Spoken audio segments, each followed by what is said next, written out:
तकिया में जोर से सिर दबा लेने के बाद भी वॉल क्लॉक की टिक टिक सुनिधि को सोने नहीं दे रही थी। अंकित, इस घड़ी को यहाँ से हटा दो, इसकी टिक टिक मुझे सोने नहीं दे रही है। ये वॉल क्लॉक मेरी दादी की है, उनके मरने के बाद माँ बाबू जी के कमरे में लगाई गई और अब हमारे और तुम्हारे कमरे में लगेगी। ये हमारे घर का रिवाज है। भाड़ में जाए तुम्हारा रिवाज, इसे हटाओ यहाँ से अभी के अभी। अंकित घड़ी को वापस अपनी माँ के कमरे की दीवार पर टांग आया। सुनिधि भी चैन से सो गई।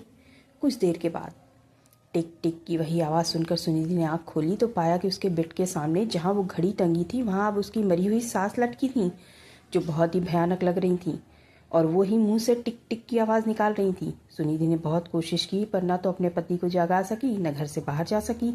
उसकी सास टिक टिक की आवाज़ करती हुई हर जगह उसका पीछा कर रही थी। सुबह जब अंकित सोकर उठा तो वॉल क्लॉक वापस उनके बेड के सामने की दीवार पर टंगी थी। सुनिधि गहरी नींद सोई हुई थी। अंकित मुस्कुराया। उसे ये देखकर खुशी हुई कि आखिर उसकी पत्नी ने उसकी सास की धरोहर को स्वीकार कर लिया।